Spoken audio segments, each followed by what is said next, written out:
Welcome back to All Chiefed Up. We're back with another podcast for that ass. Steve, give them the rundown. With Hollywood Brown being out 4 to 6 weeks, KC Kingdom's Joe Summers comes out with a story, 3 free agent wide receivers that the Chiefs should sign after the Hollywood Brown injury, including an ex-rival and a familiar face. However, Matt Nagy reveals Hollywood Brown's surprise week 1 replacement, and it might not be who you think it is. And after Carson Steele's huge showing in his first preseason game, he received his most reps at first and second team in practice on Tuesday, according to the KC Star. We're going to talk about that running back position battle, but before we get started, hit that like button and hit that subscribe button. Help us get to 50,000 subscribers before the Super Bowl. Mike, let's talk about Hollywood Brown's replacement. So right off the rip, Steve, we're going to jump right into it. Hunter Renfrow, number 1, is named as a Hollywood Brown replacement. It's surprising that the former Raider is still available in free agency. He's an effective slot receiver and at only 28 years old, theoretically, has plenty of good football left in him. He goes on to say he's an excellent route runner with a keen understanding of spacing. Renfrow had 103 catches for 1,038 yards and 9 TDs in 2021. He's failed to reach those heights in recent years, though Patrick Mahomes would be the best QB he's ever caught passes from by a healthy margin. Steve, I like Hunter Renfrow here. I didn't think I was going to like what this guy said, and right off the rip, I'm digging the Hunter Renfrow. Absolutely love this idea. He'd be super cheap, and Hunter Renfrow is that guy. If you ask other players in the NFL who one of the best route runners is in the league, Hunter Renfrow's name comes up more often than you would think. He's a good player. He's on the cheap, and like he said, Patrick Mahomes would be by far the greatest quarterback that he's ever played for and could really get him back to top notch. Right, look, Derek Carr, a little baby Carr, or Patrick Mahomes. Come on, Patrick Mahomes is going to be able to, destroy with him. The problem is he's another slot receiver. Do we really need more slot receivers? However, unlike our slot receivers, Hunter Renfrow can get open. He's good at whip routes. He's good at finding space in the zone. I think that'd be something to look at. It's kind of odd he's not been looked at to this point, just like the author of the article said. Moving on, number 2, we've talked about Juju, and here he comes again. A reunion with Juju Smith-Schuster feels unlikely at best, though similar to Mecole Hardman last year, he could be a player already familiar with the offense who could help for the first few weeks of the season. He goes on to say his knees and general effectiveness provide big question marks, but Smith-Schuster is just 1 season removed from being the Chiefs' leading receiver on a Super Bowl team. If KC thinks there's anything left in the tank, it wouldn't require much time to familiarize himself with the scheme, Steve. A lot of people like Juju. We don't think it's a possibility. I think that knee is a little worse off than they seem to think. Obviously, that's why Brett Veach didn't have him back last season, but a lot of Chiefs Kingdom like the idea of bringing back Juju. He would definitely be a quick little Band-Aid while Hollywood Brown is out. We know he's familiar with the offense, but you're not going to get any consistency from Juju Smith-Schuster. Right. He's going to have problems with that knee. He missed a lot of time when he was in Kansas City, and I think he's going to continue to lose a lot of time in his career because of that recurring knee injury. And that's why I don't think they'll have him back, Mike. It's kind of like that Mecole Hardman signing, like was said in the article. It's a guy that's familiar with the team. They like him. He's good in the locker room, but he's not going to offer you a whole lot more than that. Right. Here's the problem. He's a little physical. He does what Rashee Rice does. They have Rashee Rice. We're replacing Hollywood Brown. So let's move on to number 3, Jamal Agnew, formerly of the Jacksonville Jaguars. It says the list of available wide receivers at this point is small and unexciting, which leads you to a name like former Lions and Jags wide receiver Jamal Agnew. While players like Michael Thomas or even Richie James are out there, someone in Agnew's mold probably makes more sense. He goes on to say he's a stellar return man, being named a first-team All-Pro in his rookie season in Detroit, then made the Pro Bowl in 2022 with Jacksonville. Agnew has never cleared 230 receiving yards in a season, though Kadarius Toney only has once, and that didn't stop the Chiefs from acquiring him. Agnew would not be the sexiest receiver signing. He would, however, come cheap and not require a big role as someone like Michael Thomas might.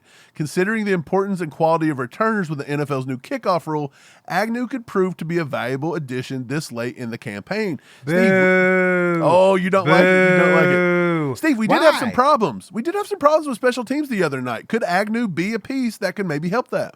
Agnew would be no different than Richie James was last season. That's It's true. a guy that could offer you a little bit in special teams. It's a guy that can run a good route for you. He's pretty quick.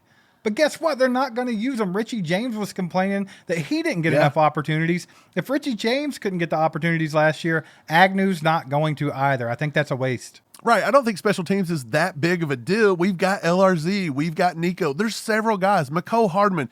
You name it, they can return. If we had to be dire straits, Isaiah Pacheco can do it. Okay, we don't need to go sign a return man. If you're going to look to replace Hollywood Brown, get a receiver. Matt Nagy, Steve, he revealed that surprise Hollywood Brown week 1 replacement, and they don't think they have to go out and get any of these guys. They think they have it in-house, and we've been talking about them before. Offensive coordinator Matt Nagy spoke to reporters following Tuesday's practice, singling out veteran wide receiver Justin Watson as a player who will step up and fill Brown's role should the speedster miss week 1 against the Ravens on September 5th.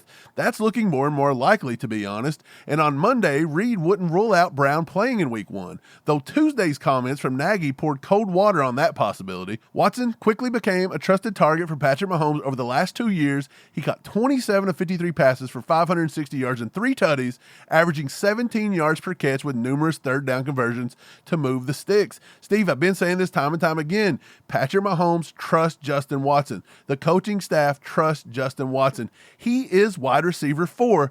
Matt Nagy just revealed that. We have a top 3. Now we have a top 4. Yeah, I think it was quite obvious that Justin Watson was wide receiver 4. He went down at camp. They slid Sky Moore into his spot.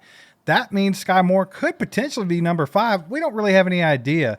But like you've mentioned before, and I'll give credit where it's due, you said Justin Watson's probably a lock because he's a guy that they can put all over the field, that they can put him at a number 1 position if they have to, and he can fill that role. That's exactly what they're looking at him to do. They know that Patrick Mahomes has good chemistry with him. They know that he trusts him, and he's a smart player. He's a fast player, and I think he'll get the job done and fill in just fine for Hollywood Brown. Yeah, it's looking like Watson's the definite number 4.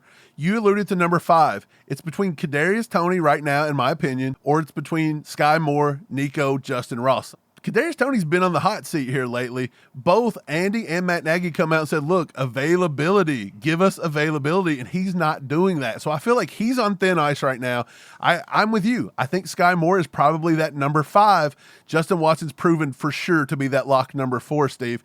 Moving on to Carson Steele. He had a big day in Jacksonville, and as you already pointed out, Jesse Newell said he had his most reps with the first team and second team offensive units today. Steele turned 4 carries into 29 yards and a touchdown in Saturday's 26-13 loss. The 21-year-old took advantage of Clyde being sick and missing another practice this week, seeing additional work over the likes of Deneric Prince and Keontae Ingram, according to Pete Sweeney of Arrowhead Pride. Pete's who? Pete Sweeney of Pete's ArrowheadPride.com. Pete Sweeney. Offensive coordinator Matt Nagy said Tuesday that Steele is doing a lot of good things and being in the right spot at the right time. You saw what he was as a running back, said Andy Reid. He's learning the fullback spot as needed. We used Noah Gray there last year, who can still do that for us.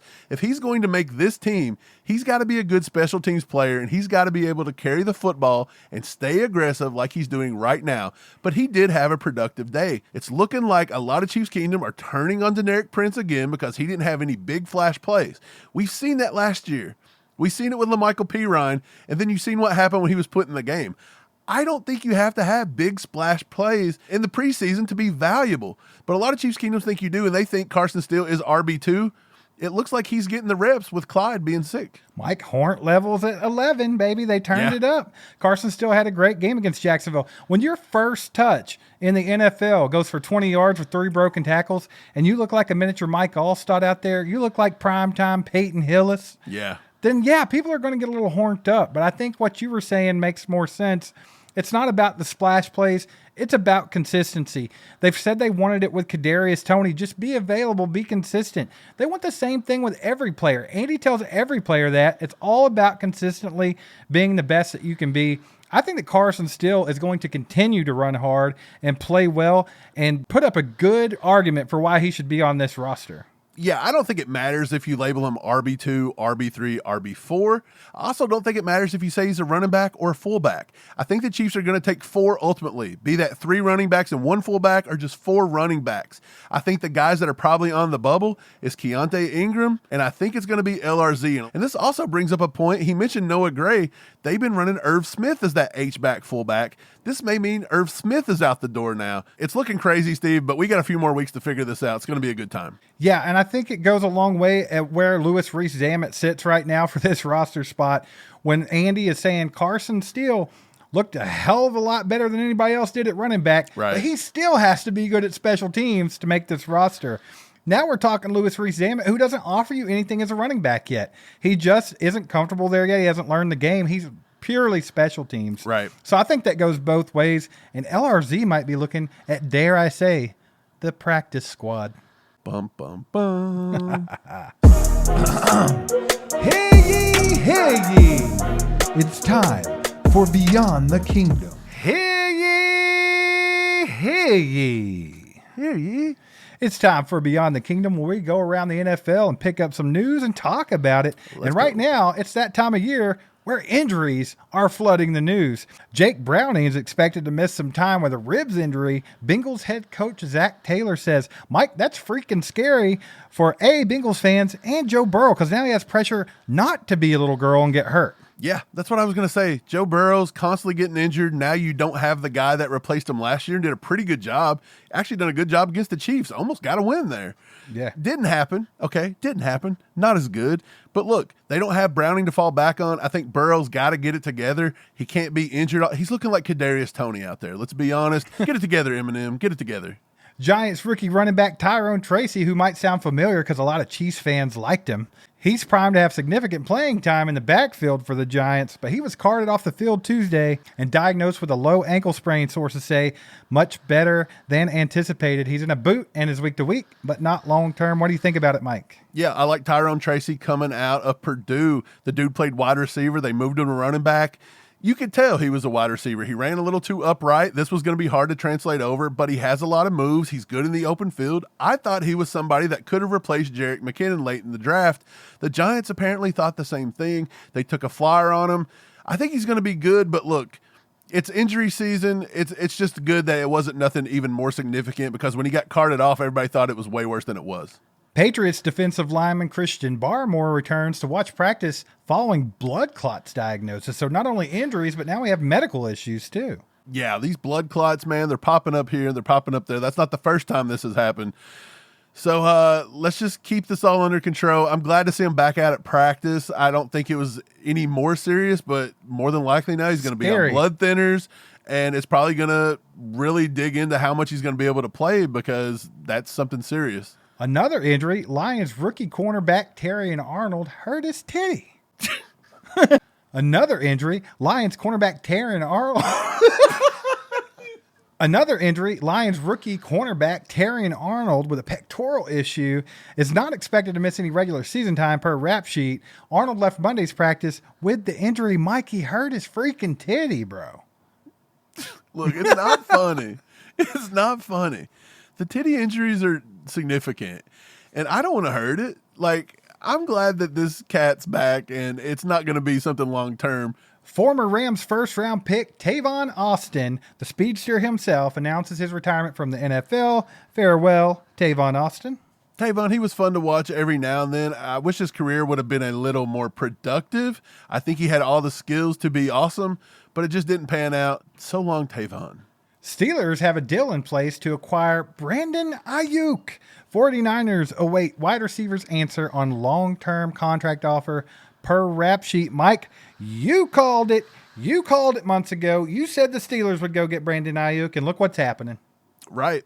I did call it. But look, they're trying not to announce this. This has been in place for a week. And for some reason, they were not doing it. A lot of people were saying it was because of Pretty Ricky over on X, that they didn't want to give him any credit. But look, it didn't take a rocket scientist. No one cared when Mike said it. I know. But God forbid Pretty Ricky say it. It didn't take a rocket scientist to see that maybe the Steelers were in the market for a big-time wide receiver target. Honestly, I said the Jaguars could possibly be there too, but it was the Steelers. And yeah, I hope they get it done. I'm tired of the Brandon Ayuk saga, to be honest. Like, I'm over it.